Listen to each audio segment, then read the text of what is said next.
Just one letter? Tomorrow. Rich, you've got a lot on your shoulders. We can't let you start feeling overwhelmed. Oh, so by all means. It's from your Aunt Vi. Probably wants to see how her investment's doing. See? You're ahead of the game already. She's on the same team. She's our partner. It's probably just a chatty, how are you doing kind of letter. Business stationery. Handwritten.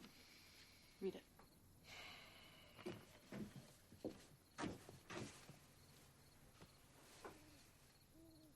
Rich?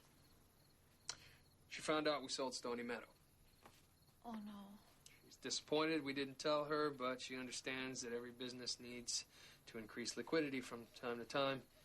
And since we are the majority shareholders, we are certainly within our rights to make this decision without her. What did I tell you? But since she put up the money to buy Stony Meadow, she wants her share of the sale, $1,500 within 30 days. $1,500?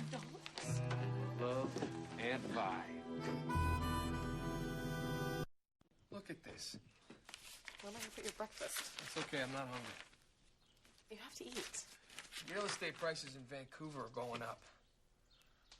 Gee, I guess we should have bought last year. Be serious. New businesses are starting every day. It's a boom. It's the war. And everybody's making money but farmers and ranchers. Our turn is bound to come. The war cannot last forever. If I'm going to spend all of my time pushing paper and kiting checks, I at least want to make a pot full of money at it. We'll get through this. Don't worry. Why do we have to just get through this? Maybe it's time to admit that we're licked. Sell the ranch. Look, I know how to make money. I made lots in New York. And if we went to Vancouver, in 6 months, I'd be able to buy you a home in Shaughnessy.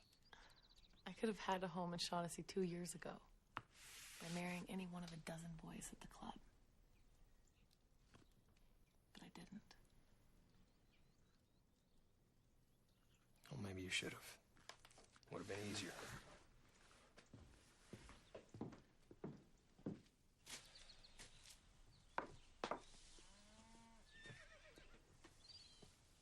I didn't want easy. Still don't. I want you, my cowboy. These days I feel more like a bean counter. Maybe that's our fault. Pan and I let you carry too much of the burden of the ranch. Pan's always flapping his lip more than a preacher in a windstorm. He thinks as long as he's talking, nobody will notice he isn't working. Why don't you take a break from all this? Take a ride. With all the work I have? On your way back, you can bring down the horses from Penoyer Meadow. That's my job. Your husband and I have an understanding. As top hand, the livestock are my domain. Maybe it's time for a change. Rich is ready to sell out and move to Vancouver. Every rancher feels like that from time to time. This time he means it. Okay. He can ride out with me. We can do a spot of fishing while we're at it. No, he needs a break from us, too. Maybe from you. From everything. He's suffering from business fatigue. Like battle fatigue, only you get it from bills and banks, mail from the government.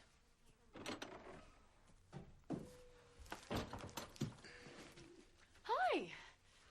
Did you think about what I said? I can't go rounding up horses till I figure out a way to get that $1,500 for Aunt Vi. We'll figure that out.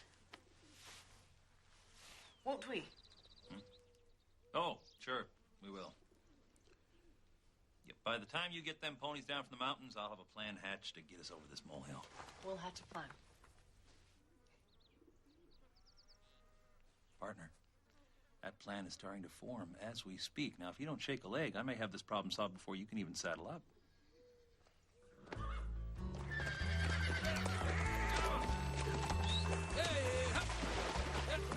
Come on! Ooh, hey!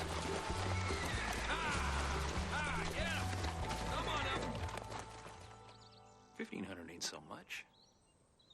Only be 15 cows if the government hadn't frozen the price of beef. But they did. So it'd be more like 50. Oh, there's no way we can spare 50 cows. It'd cripple our herd for next year. Gee, maybe we should have a bake sale and a raffle. We have to use the hay in the loft. Why? Because the bull's eating up the stuff in the east field as fast as we can cut it. You know, if that bull showed the same appetite for brown-eyed bovine companionship, we'd double our herd by next summer. But all the winter feed would be gone. In fact, if we just get rid of it, it'd be a major cash savings.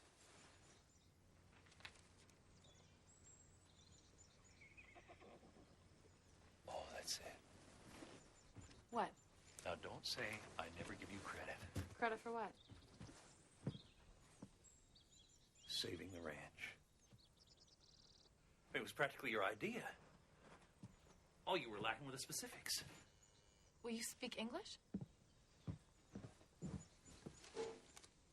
We raffle off our champion bull. Who would buy a ticket on that bull? That's the beauty of it. We got to get rid of it anyway. And no one's going to pay anywhere near what some people paid for it. Pan, You could get 100 people to pony up $5 easy for the chance to own a genuine champion. Stefan Dominio Hasford, an historical beast of legendary reputation. maybe it could work. Yeah, there's a couple of horses in the remuda that bring us another 500. Install the feed bill, 1 or 2 leases.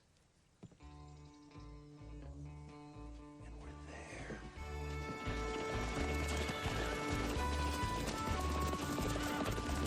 Mighty fine string you brought down. Yeah, I know. I figure if we sell them all off, we'd be able to pay out Aunt Vi. Bang. Did you also figure what we'd be riding next year if you sell off our whole string? Yep, this time next year, we'll be driving DeSoto's down Grand. If I hadn't taught you everything you know, I would swear you're the closest thing to a quitter I've ever met. Man, it's time to get out. Get out! Still can. Get out! Yeah, that's what I said. Now? When we stand on the brink of our greatest triumph? Tell him. We came up with a plan. As promised. Actually, Gloria practically came up with the whole thing herself. I just fiddled with it a bit. I'm dying of curiosity. We're going to raffle off the bull. Pardon? We're going to raffle off the bull. Yeah, that's what I thought you said. See why I don't let him handle the business? Now, hold on, friend. Now, think about it.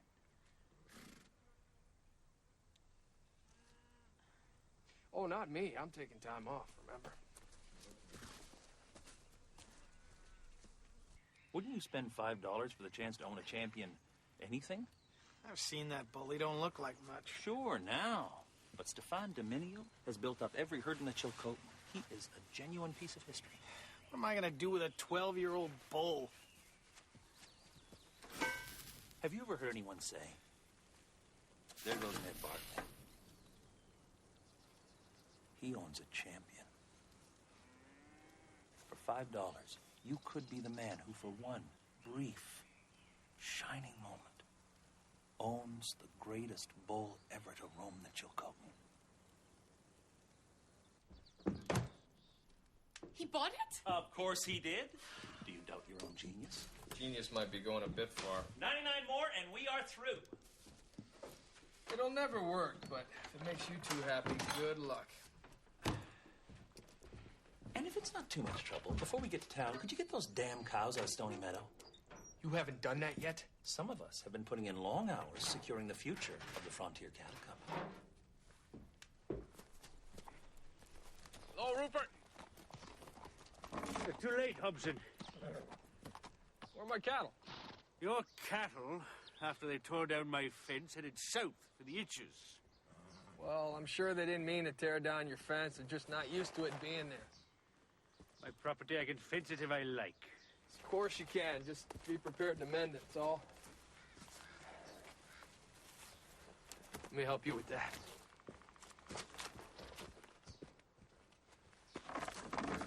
Thank you.